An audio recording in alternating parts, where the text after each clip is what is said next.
When traveling abroad, what we might first think is that language is going to be the biggest barrier in our travel or experience. Nevertheless, it is customs that are the most difficult um, to overcome.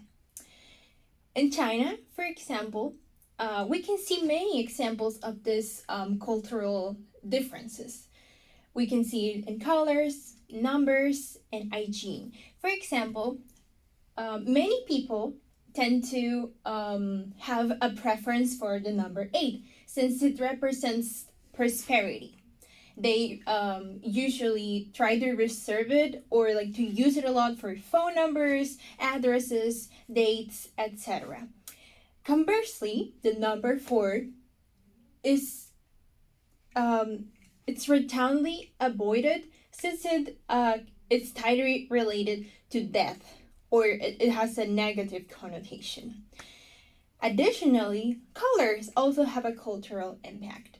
The color red, for example, is related to luckiness. A lot of people tend to prefer this color for these reasons.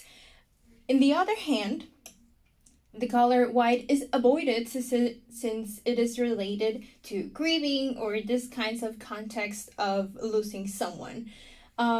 This differs a lot from Occidental countries since the white color is it's reserved for ceremonies, for brides, etc.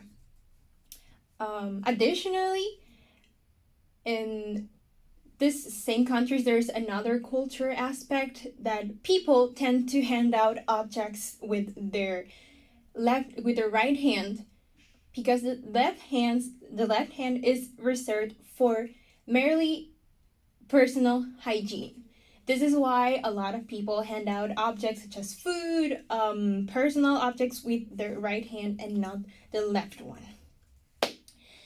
It is true that this doesn't mean that in all the countries it is going to be the same. Not all people are going to act in the same way because they have a culture in a country.